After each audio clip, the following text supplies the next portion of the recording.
बिस्मिल्लाहिर्रहमानिर्रहीम, अस्सलाम वालेकुम।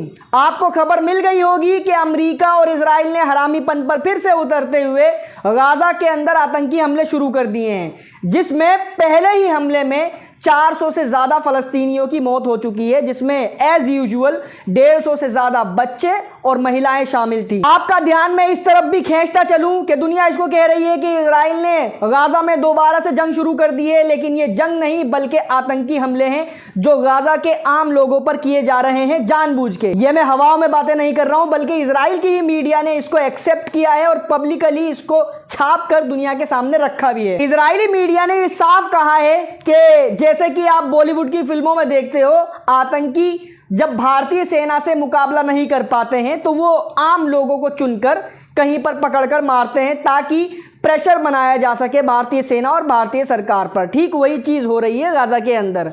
इजराइल और अमेरिका अपने एडवांस्ड बॉम्ब्स, एडवांस्ड एयरक्राफ्ट और एडवांस्ड मिसाइलों के जरिए गाजा के आम लोगों पर हमला सिर्फ इसलिए कर रहे हैं ताकि गाजा का ये लड़ाका ग्रुप हमास इजराइल और अमेरिका की तमाम शर्तों को मान ले जो अमेरिका और इजराइल इनको पेश कर रहे हैं।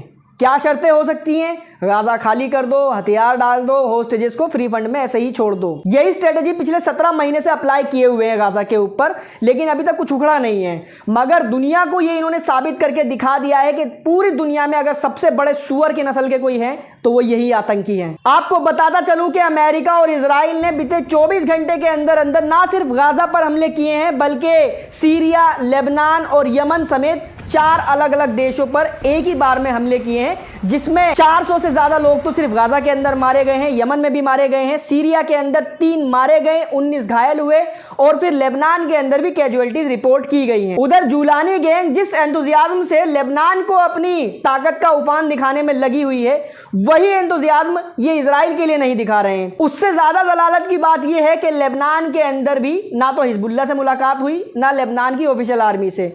एक छोटे से कबीले के कुछ लोगों ने इनको अच्छी तरीके से कूट कर रख दिया है। जैसा कि आप इस फुटेज में देख सकते हो कि सीरिया के ये जंगली मुजाहिद लगातार लेबनान से एस्केलेशन बढ़ाने की कोशिश कर रहे हैं अपने उन 3 लड़ाकों के मारे जाने की वजह से। अब खबर ये सामने आई है कि उन 3 लड़ाकों को ना तो हिजबुल्लाह ने मारा था, ना ही लेबनान की ऑफिशियल आर्मी ने मारा था, बल्कि लेबनान के अंदर एक छोटा सा कबीला जिसका नाम बताया जा रहा है बेका, उस कबीले के कुछ लोगों ने इनके 3 लोगों को निपटाया। और अब जो एस्केलेशन हो रहा है लेबनान के साथ, उसमें अभी भी ना तो हिजबुल्लाह इन्वॉल्व है ना ही लेबनान की आर्मी, बल्कि वो कबीला ही इनको पकड़कर कूट रहा है। जैसा कि कल की रिपोर्ट में मैंने आपको बताया था कि जर्मनी ने 300 मिलियन यूरोज देने का वादा कर दिया है। अब इसके बाद से सीरिया की सरकार पर डॉलर्स और यूरोज की बारिश होना शुरू होगी। देखो, एक दिन भी नहीं बीता और मेरी ये बात कैसे वायरल हो गई।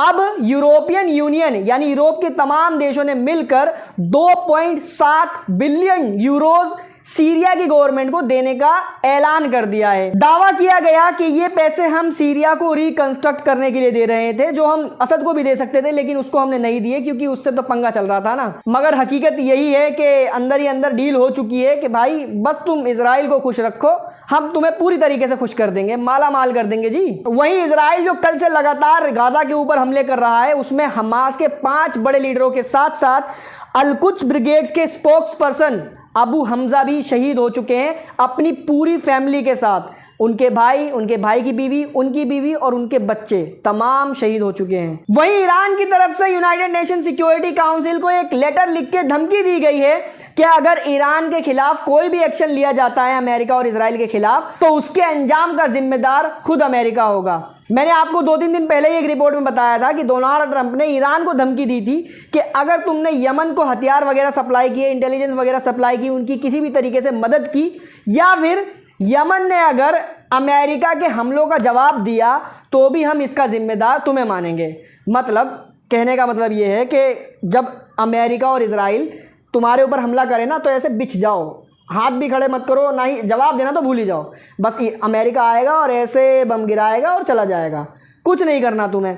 अगर तुम कुछ करोगे यानी यमन वाले कुछ करेंगे तो उसका जिम्मेदार हम ईरान को मानेंगे और फिर ईरान के खिलाफ हम एक बड़ा मिलिट्री एक्शन लेंगे। मतलब ईरान को दहलाने की पूरी तैयारी की जा चुकी है, क्योंकि यमन भी लगातार अमेरिकन शिप्स के ऊपर हमले कर रहा है और अमेरिका का कहना है कि ये हमले करेंगे तो हम तुम्हें इसका जिम्मेदार मानेंगे।